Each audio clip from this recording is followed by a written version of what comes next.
Bismillahirrahmanirrahim. Assalamualaikum warahmatullahi wabarakatuh. Alhamdulillah, di pagi hari yang berbahagia ini mari kita melanjutkan kajian kita yakni hak dan kewajiban suami istri. Pada minggu-minggu yang lalu telah kita mempelajari bagaimana hukum dan rukun nikah. Nah, sekarang saatnya kita melanjutkan kepada hak dan kewajiban sebagai suami ataupun istri. Dalam hal ini kita bagi 3 macam suatu kewajiban. Yang pertama, kewajiban menjadi kewajiban bersama, kewajiban suami, kewajiban istri. Yang kedua, kewajiban suami, yang ketiga, kewajiban istri. Kita lihat yang pertama, kewajiban timbal balik antara suami dan istri. Jadi di sini berkewajiban suami dan istri, timbal baliknya ada. Sama-sama berkewajiban. Yang pertama, saling menikmati hubungan antara suami istri. Ya, itu biasa secara kemanusiaan. Yang kedua, timbulnya hubungan mahram di antara mereka berdua, sehingga istri diharamkan menikah dengan ayah suami. Jadi dengan adanya pernikahan itu, maka sebagai seorang istri ataupun menimbulkan mahram di antara keduanya, si istri dan si suami. Maka si istri diharamkan menikah dengan ayah suami dan seterusnya hingga garis ke atas, itu diharamkan. Juga dengan anak dari suami dan seterusnya hingga garis ke bawah, diharamkan walau setelah mereka bercerai. Nah, inilah timbulnya hubungan mahram tadi setelah menikah. Kemudian sebaliknya berlaku pula bagi suami. Suami pun demikian, diharamkan dia menikah dengan ibu atau dari istri, seterusnya hingga garis ke atas. Yang ketiga adalah berlakunya hukum pewarisan antara keduanya. Dengan ada pernikahan itu, maka berlakulah hukum waris di antara keduanya. Yang berikutnya, dihubungkannya nasab anak mereka dengan suami. Jadi sudah hubungan nasabnya sudah menjadi dihubungkan kepada suami dengan syarat kelahiran paling sedikit 6 bulan sejak berlangsungnya akad nikah dan berhubungan suami istri, duhul atau berhubungan suami istri. Jadi sejak 6 bulan itulah terhitungnya mulai nasab anak mereka menjadi anak dengan dikategorikan anak suami. Berikutnya, berlangsungnya hubungan baik antara keduanya dengan berusaha melakukan pergaulan secara bijaksana, rukun damai dan harmonis. Setelah itulah sama-sama kewajiban mereka untuk melangsungkan hubungan baik antara keduanya. Itu atas usaha dan kewajiban dari suami istri. Yang terakhir, menjaga penampilan lahiriah dalam rangka merawat keutuhan cinta dan kasih sayang di antara keduanya. Jadi kedua-duanya, baik suami maupun istri, harus menampilkan lahiriah, harus menjaga penampilan. Ya, penampilan, tidak melakukan kecemburuan, tidak menimbulkan kecemburuan, tidak menimbulkan pertanyaan-pertanyaan bagi suami maupun istri, dan menjaga dan merawat keutuhan cinta mereka. Nah, inilah suatu kewajiban bersama bagi suami maupun istri. Jadi kewajiban timbal balik antara suami istri ini perlu dilaksanakan karena sama-sama punya kewajiban. Kewajiban suami berkewajiban, istri pun berkewajiban. Nah, kewajiban suami, lanjutan kewajiban suami terhadap istri ini untuk suami saja.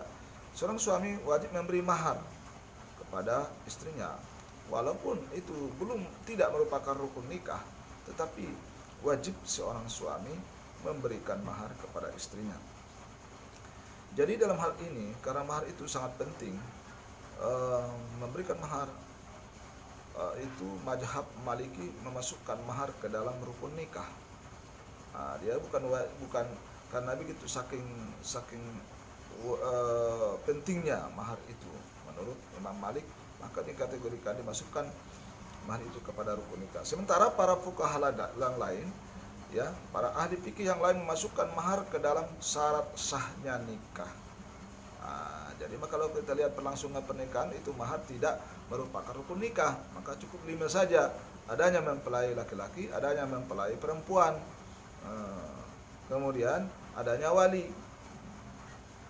adanya yang keempat adanya 2 orang saksi, ketiga yang kelima ijab kabulnya, akad nikah.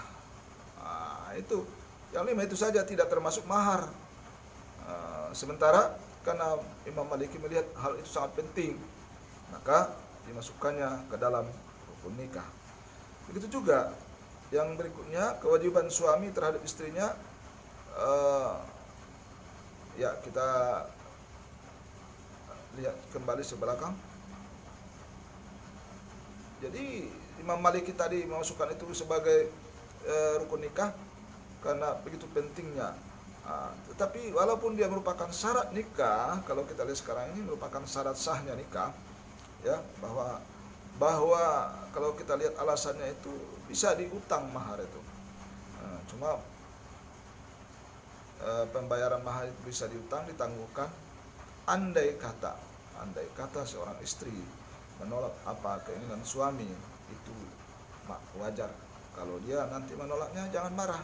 Dia mengatakan misalnya bayar dulu maharnya, maka harus diselesaikan.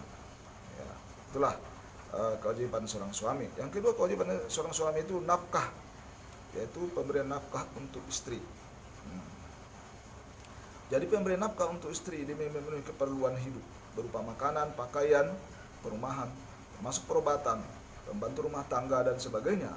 Itu semuanya adalah merupakan nafkah yang harus diberikan suami kepada istri sesuai dengan kebutuhan dan kebiasaan yang berlaku pada masyarakat sekitar pada umumnya. Hal itu harus disiapkan oleh seorang suami kepada istri.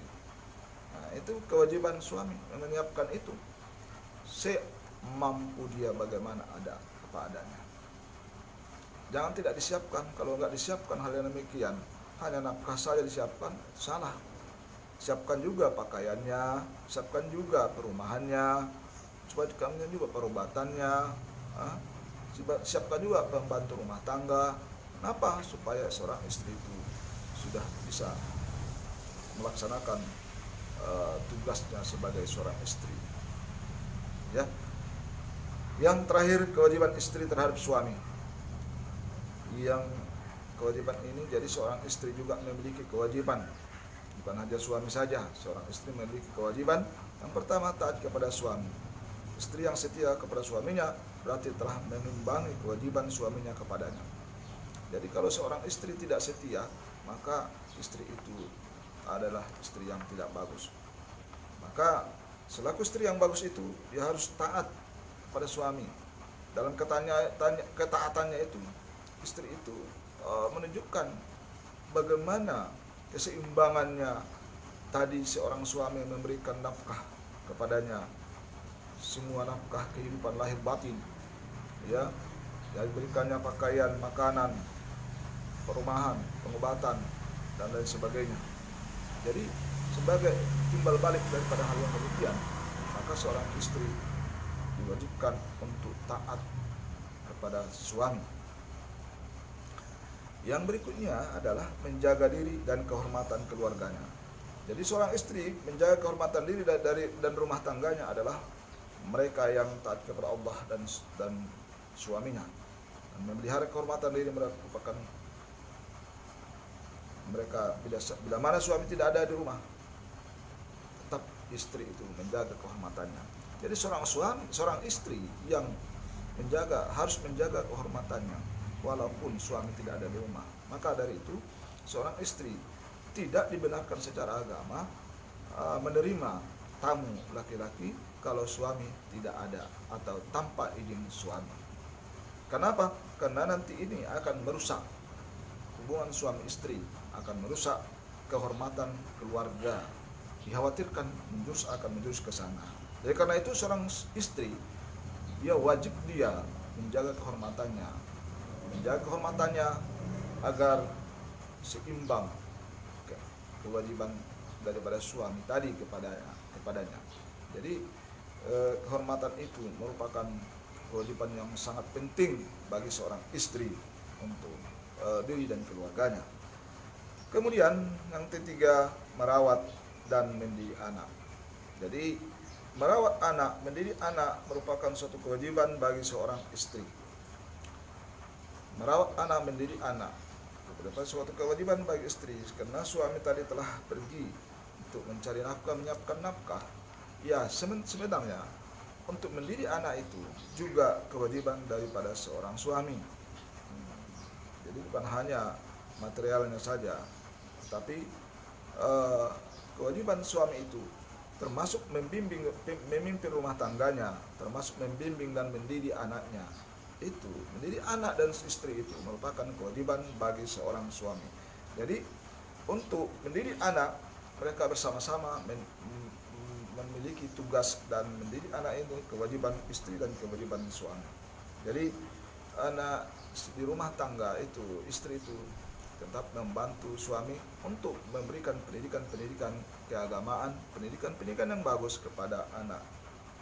Karena itu sebagai istri yang bagus tetap mentaati kewajibannya, begitu juga suami yang bagus harus tetap menjaga kewajibannya.